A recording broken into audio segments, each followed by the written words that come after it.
Hello everyone. Thank you for attending to this event.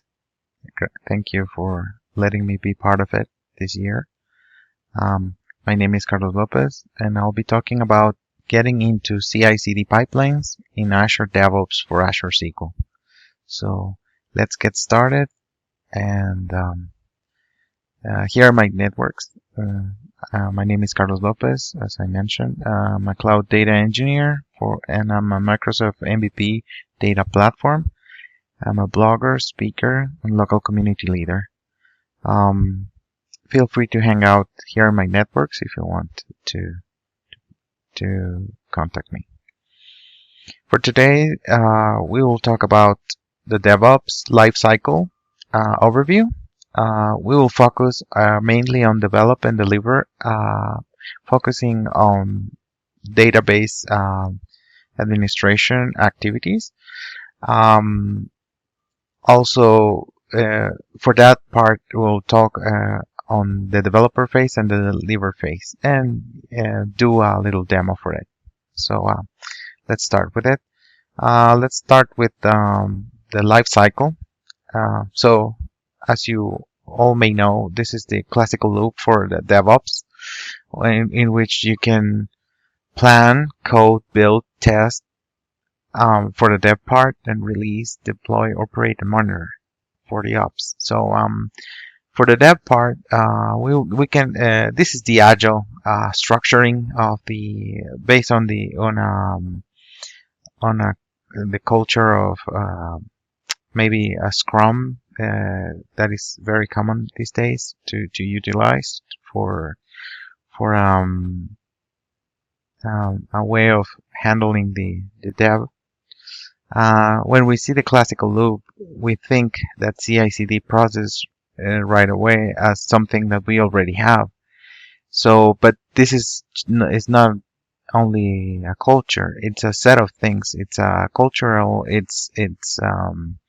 We need a platform for it, and we need definitely architecture to handle it. So we take for granted that we require that the whole company works in this process. So we have to talk about a little of agile dev when we see DevOps. So Scrum is there.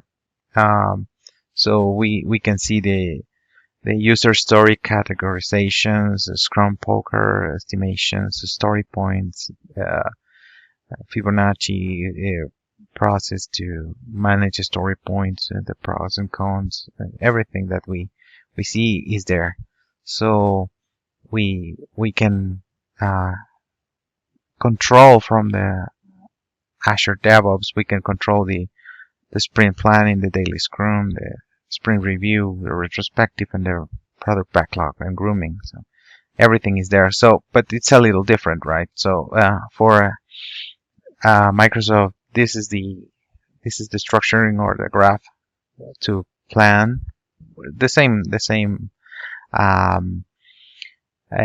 ways to manage, plan, develop, deliver, and operate, right? So it's a little different in the graph, but at the same at the end is the same purpose, right? So it is just how Microsoft see things. So it may change in the graph, but it adapts at the end. So for most of this session, we won't talk about the planning, because this is more we'll just do a simple touch base on certain artifacts creations for the user stories and all that. But this is we'll mainly focus on development dedicated for database structuring actions. So we'll talk about develop and deliver, because this is when you create the actual item for SQL Server and you create the infrastructure for it. So here it is, returning to the Scrum basics. You have the backlog and you have the issue tracking. You have the the ways that you handle the epic, and then you convert it to the feature, user story, and finally you create a task to control and monitor the actions to do the user story. And as well, you have the issue bug tracking and managing the bug and handling tasks to managing the bugs. So basically, for that, this is the structuring that you handle in an agile. However, you can see it in Azure anyway. So right now, a way to configure Azure DevOps we need to generate a pipeline, because everything is done in a pipeline when you deploy code using Azure pipelines. So at least you need one agent. So basically, these are the two kinds that you can create. One is a Microsoft hosted agent, and the other is a self-hosted agent. With one, basically, Microsoft hosted means that you have your machine running your pools, that is your tasks to do, under Azure, right? You have a Microsoft machine running on Microsoft Azure, and that's the host, Microsoft hosted. And the other is the self-hosted agents, which are free, because basically is your server, your machine, your local machine can do that pretty quickly. We can see that. We'll see about that. But these are the ways that you can use it to test Azure DevOps if you haven't. So if you don't want to create and you don't want to spend a lot of credits on Microsoft Azure using your Microsoft hosted, you can use this option. That is very good for us. So in terms of Microsoft hosted specs, here are these are for the different images that you can select, and the different YAML VM labels that you can choose from for it, in which you can host the actual selection for your engine. In terms of self-hosted agents, you need a path. For example, for instance, you need to create a personal access token. That's a path where you have to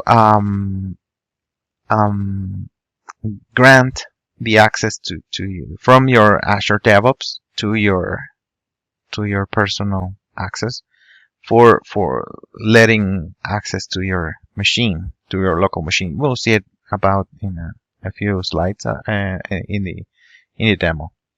So here how it looks like when you create a new personal access token. You have to select the name, you have to select the type, the days that you want to grant the access, and the definition for it, and the specs that you want to configure. When you actually fill that out in the Azure DevOps, then you go to you have the binary that you have downloaded, and you have these binary collected where you want to be, and you execute you run your binary, and you have to enter your personal path that you have to create it, and then it actually connects to your Azure DevOps, and you can see something like this connecting to the server, and then you will see that your agent is running, something like that. And every time that you have to create and that you have to run your Azure DevOps, you have to run your agent manually, because it is in your machine, and it will be running, scanning your jobs to connect with Azure DevOps, so to run your pools. So, but we'll see about that in a few moments.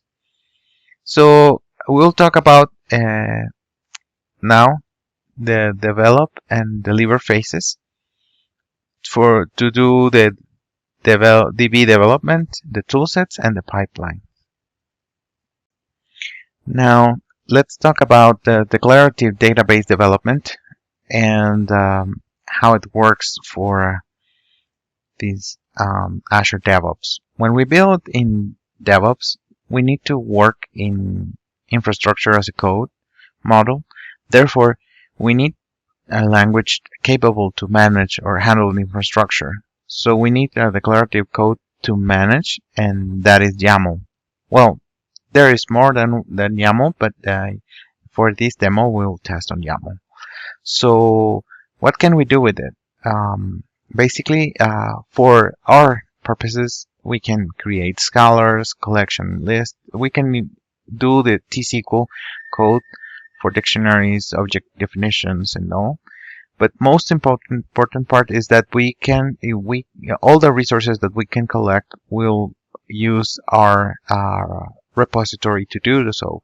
So basically, for this demo, we have connected to our internal Azure repo in Git, and also we have a GitHub. So basically, that are the two main sources that we have, but there are more. Basically, you have the Subversion and other JITs, but you can use Azure repo JIT for it.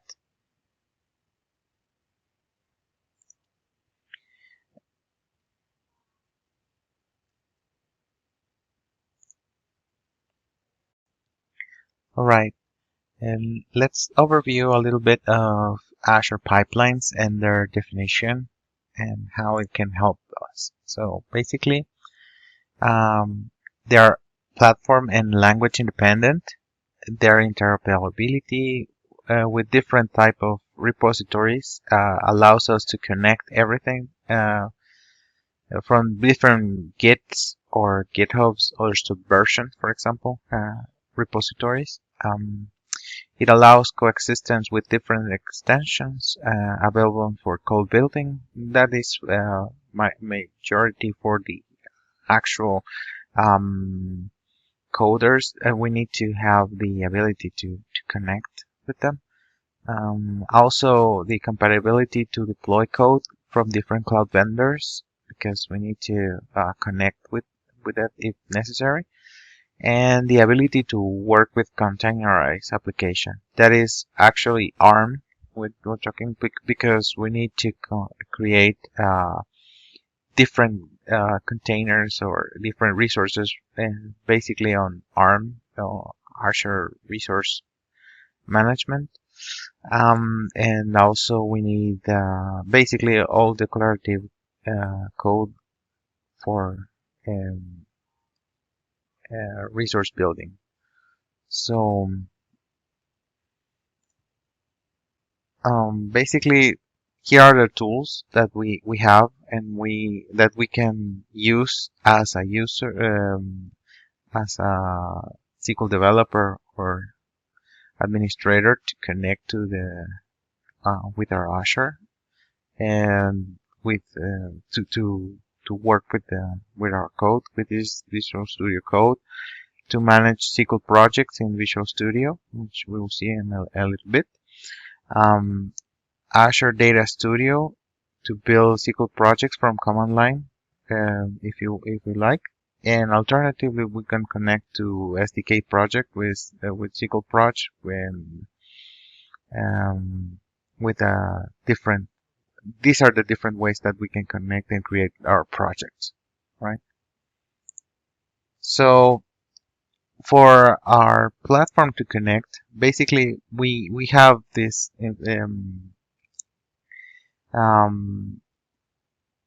development that we can, in which we can see that Azure Data Studio cross-platform to the SQL projects, do a git push to a YAML code, and which will trigger a pipeline and execute to deploy to Azure SQL single tenant, which is basically the code generation for our infrastructure as code, right? So this is a scenario. This is for example, the YAML for a single creation for declarative code generation for creating the database or creating the DB structure for it.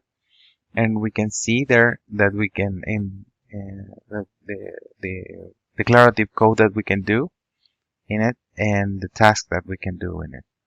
There are a different variety of execution that we can do.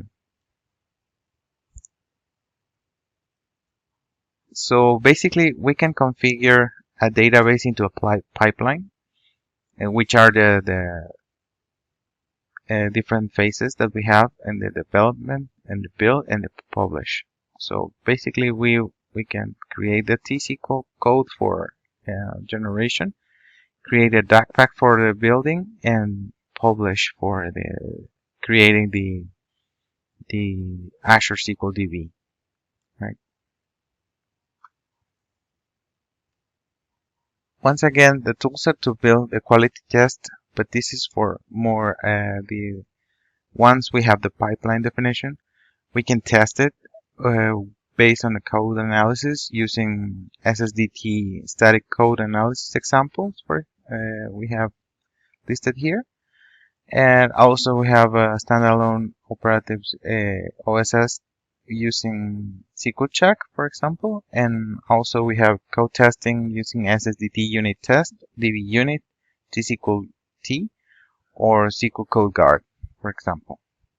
And all these are our we can do to do the test plans and to test our code.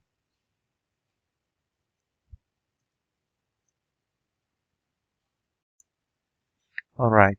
Now that we have discussed that, we can talk a little bit about Azure DevOps and how it is configured for this demo and a little quick walkthrough to it. So let's go with that. So basically, these are the options that we have.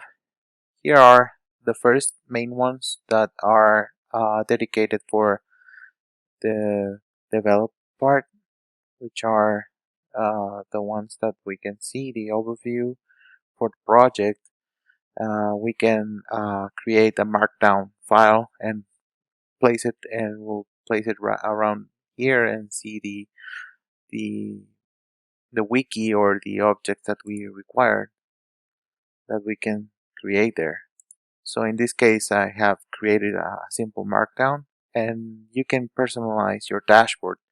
This is where you can see all your user stories, your epics, and your tasks assigned to the team, right? So basically, this is the board where you can see the Scrum utilization for Agile, and you can select all of what you do. Here are some uh, um, tasks and epics that I have created for myself for this particular configuration item. So this is how it looks like, and you can create and control your sprint. You can control your backlog for your user stories. You can configure your sprint dates, and also you can check out the backlog, which are the user stories that are um, outdated or the velocity that you want to configure. So basically, this is the sprint configuration for managing. And now we will go or focus more on into the repo, which are the objects that we we as a team manage for the user stories that we deliver.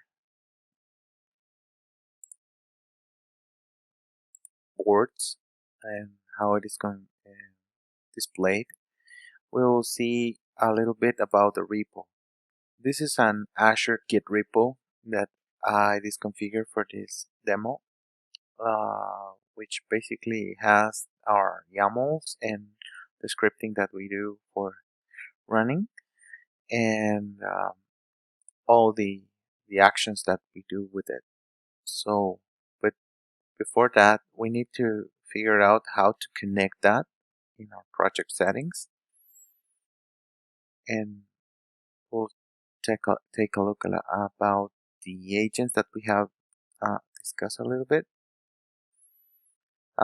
So here are the configurations where we can find the settings for the different agent pools.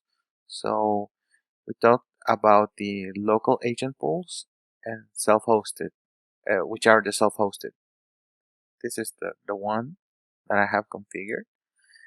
And here are the agents that are selected for the agent pool. This is the name of the agent runner, and we see the status is online because it is already connected to it. If you see here, this is where it comes, the execution. This is where we have it hosted in our local environment. It is a simple binary that runs from it, and we only do the call for the execution. So, but how basically, and you have to leave it running to connect to the agent. So what we need to do is to create a new agent by clicking on it and selecting our environment, download the binaries, and once we do that, we need to run it. In my case, it is a simple bash shell execution. But in terms, if you are using Windows, you'll run a command file. That is what you need to unzip the file and run it from there, from the folder where you run it. Once this is run, this is executed, it will ask you to connect to your um, Azure DevOps. In order to do that, you need to have a key, which is the one that we have talked about. You can find those in your user settings by creating your personal access tokens, or path. Here are my path, and when you select a new token, it will ask you to create your name and how many the duration of your path, the access where you custom define that you want for your agent running. And once you do that, it will create you a key as this one right over here. And once you do that, you can take it will give you this token as key, where you can copy it and move it to your text. And when you're in your bash and you're run it for the first time, it will ask you this token.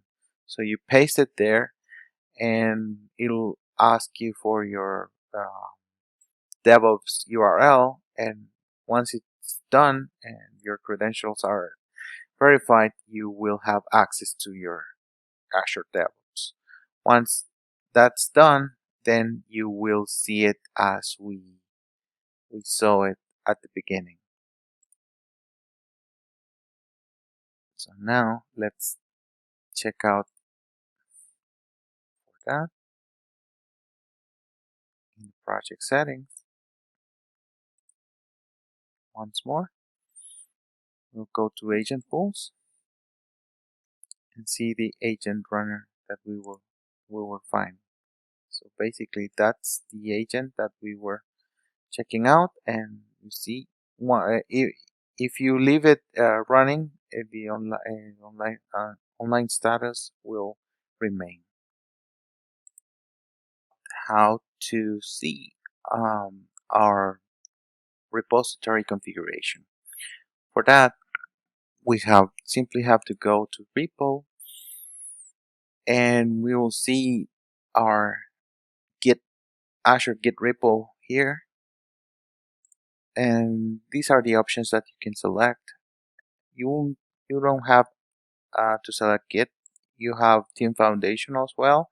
However, right now Git is more popular, but these are the options that you have.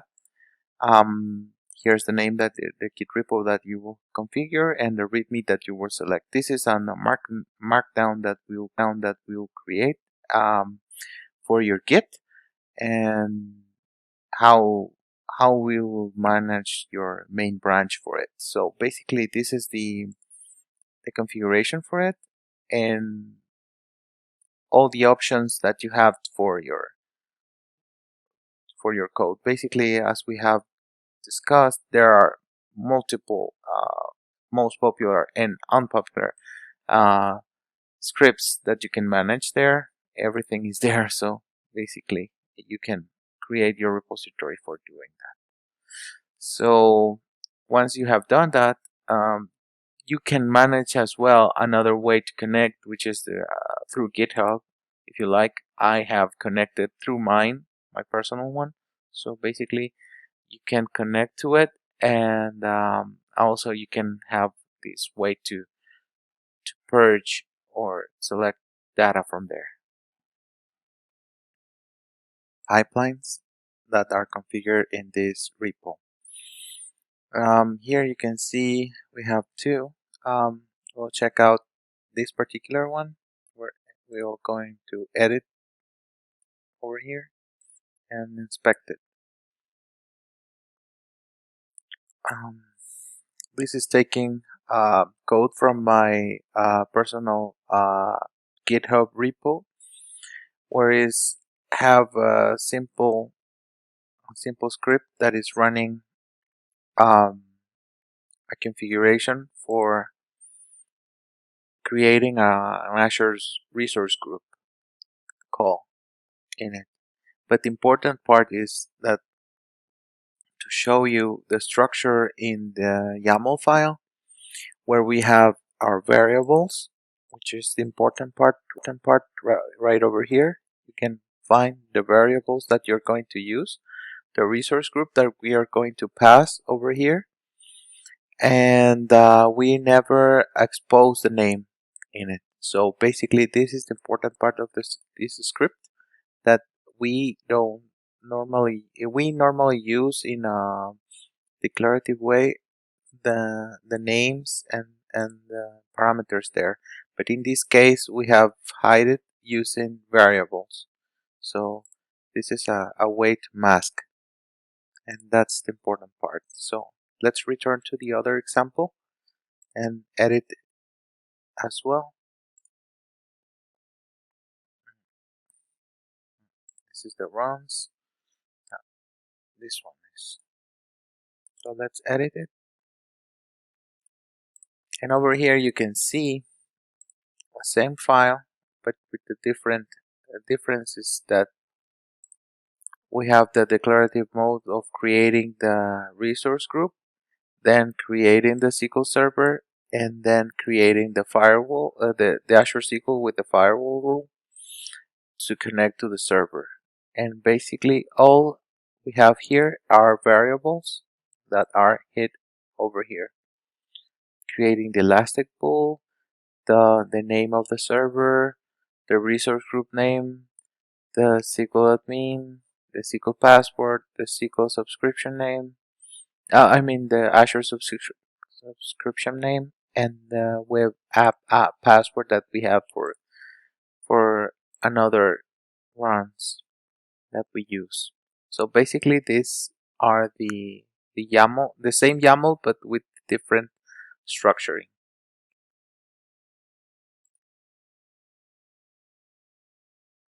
About the toolsets, we have seen that the configuration item database has been created or deployed, and now we need to have some example of how to manipulate the database or interact with it without having SSMS or other tools. So this is Visual Studio Code, and you can see there is a database projects feature that you can use to check out the code that you're using. So this option is created to manipulate or deploy directly to the database to build and publish your objects through your adding items or tables at directly at database. So basically, here's our scripting that we are managing here, where we can see all these database shells and scripting through the objects which we are working on. So basically, this is all the DB shells that we have for this database and all the objects that comes up with it. Actually, right here, I have two examples.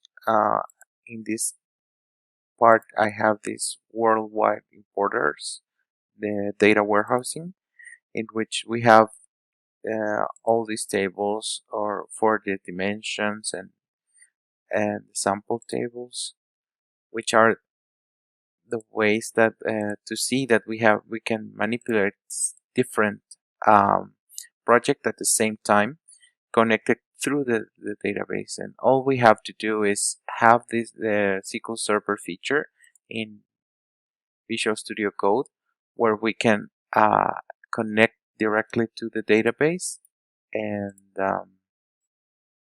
that's it. With that, you can have your actual database project connected to the database. About toolsets and what we can do with it. So basically, this is Visual Studio Code, and here you have this database project feature that comes up with this Visual Studio Code, and in here you can see that we have our scripting that we have done into the demo, and where you can have all these DB shells and scripting for all your database creation, and as well you have all these scripting that you need to do for it. So basically, I have two different projects here, but the most important part is what you can do with it. You can build and publish your commands, your scripting for it.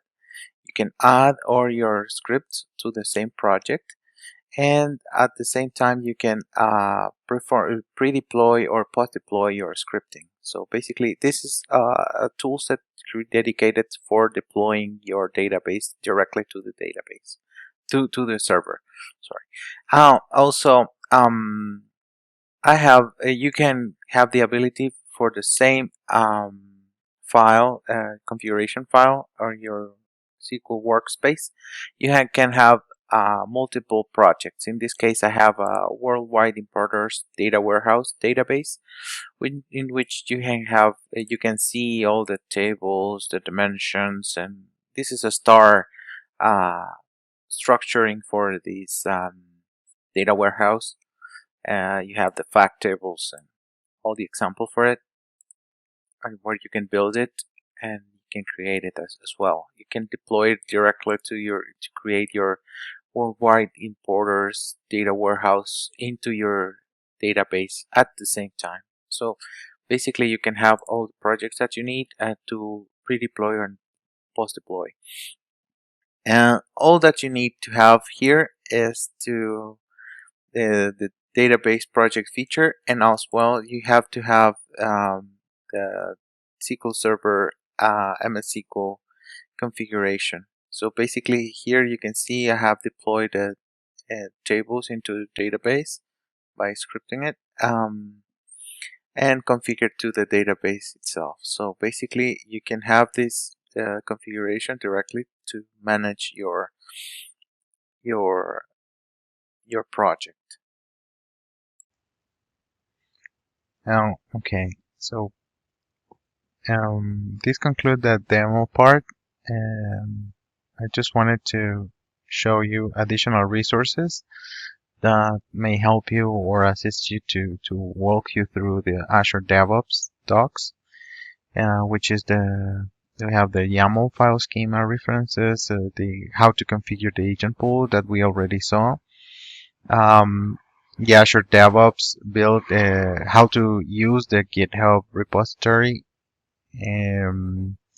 For example, the Azure SQL documentation from the front page, and for the blogs that interested me was the CI/CD for Azure SQL, um, written by David Mori, and also with a code sample for this repo that I left on previous sessions that I have done this.